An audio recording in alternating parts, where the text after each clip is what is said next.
নেতাজি সুভাষচন্দ্র বসুর জন্মদিনে দিল্লি চলোর ডাক।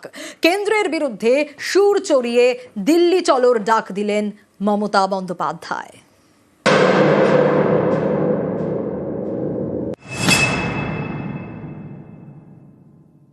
আরেকবার উঠুক স্লোগান, চলো দিল্লি চলো, এবং এই দানবতাকে সরিয়ে দিয়ে মানবিকতাকে প্রতিষ্ঠা করো।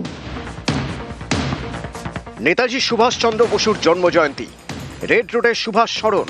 শুক্রবার সেই মঞ্চ থেকে কেন্দ্রের বিরুদ্ধে মমতা বন্দ্যোপাধ্যায়ের সুর সপ্তমে। সুভাষচন্দ্র বোসের জন্মদিনে শ্রদ্ধার্ঘ্য জানান, সুভাষজিরা মরে না। যারা বীরপুরুষ হয়, যারা মহামানব হয়, তারা চিরকাল আমাদের হৃদয়ে বিরাজ করে। তাদের দিক নির্দেশের কথা বলেই বলছি, আরেকবার উঠুক স্লোগান, চলো দিল্লি চলো, এবং এই দানবতাকে সরিয়ে দিয়ে মানবিকতাকে প্রতিষ্ঠা করো।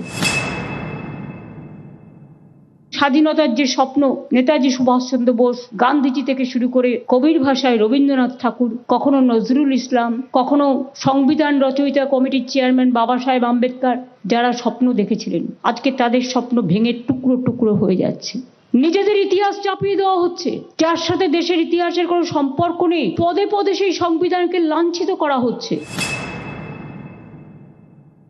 নেতাজি সুভাষচন্দ্র বোস প্ল্যানিং কমিশন তৈরি করেছিলেন, আজকে সেটা তুলে দেওয়া হয়েছে জেনে বুঝে। আমরা লক্ষ্য রাখছি, ভারতবর্ষের ইতিহাসকে গুলিয়ে দেওয়ার চেষ্টা হচ্ছে, ভারতবর্ষের মনীষীদের অসম্মান করা হচ্ছে।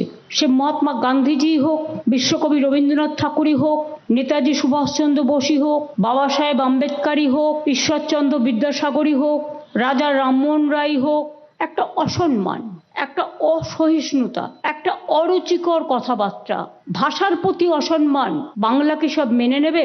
দেশের স্বাধীনতা সংগ্রামীরা কি সব মেনে নেবেন? না সাধারণ মানুষ এই অসম্মানের বিরুদ্ধে জোট বাঁধবেন, তৈরি হবেন। সুভাষজির যে স্বপ্ন ছিল দেশ স্বাধীন করার জন্য, দিল্লি চলো, যে চক্রান্ত নগরী এখন সারাক্ষণ চক্রান্ত করে বেড়ায় বাংলার বিরুদ্ধে, তার বিরুদ্ধে আমরা একমত হব, সহমত হব, ঐক্যবদ্ধ হব, সম্প্রীতি রক্ষা করব, সংহতি রক্ষা করব, ভাষার অস্মিতা রক্ষা করব, মানুষের সম্মান রক্ষা করব।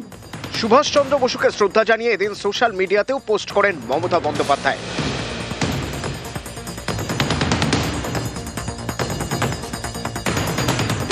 সোশ্যাল মিডিয়ায় মুখ্যমন্ত্রী লেখেন, অনেক আগেই রাজ্যের সমস্ত ফাইল প্রকাশ্যে আনা হয়েছে। ভারত সরকারের কাছে আবার আবেদন, নেতাজি সম্পর্কিত সব তথ্য ডিক্লাসিফাই করার জন্য। নিউজ 18 বাংলা। 129তম জন্মজয়ন্তীতে নেতাজি স্মরণ প্রধানমন্ত্রীর। মোদী লিখেছেন, সুভাষচন্দ্র বোস সময় সময় তাকে উদ্বুদ্ধ করেছেন। নেতাজির জন্মদিনকে পরাক্রম দিবস ঘোষণা থেকে ইন্ডিয়া গেটের সামনে মূর্তি স্থাপন, সুভাষ বন্দনায় কেন্দ্রের উদ্যোগের কথাও উল্লেখ এক্স পোস্টে। এই প্রসঙ্গে গুজরাটের মুখ্যমন্ত্রী থাকাকালীন 2009 সালে গ্রাম বিশ্বগ্রাম প্রকল্পের সূচনার কথা লিখেছেন সোশ্যাল মিডিয়ায়। নেতাজির জন্মজয়ন্তীতে গুজরাটের হরিপুরা থেকে প্রকল্পের সূচনা হয়। आजादी के बाद अंडमान निकोबार द्वीप समूह के गौरवशाली इतिहास को सहेजा जाना चाहिए था, लेकिन उस दौर में सत्ता में पहुंचे लोगों के भीतर एक असुरक्षा की भावना थी। वो आजादी का श्रेय केवल एक परिवार तक सीमित रखना चाहते थे।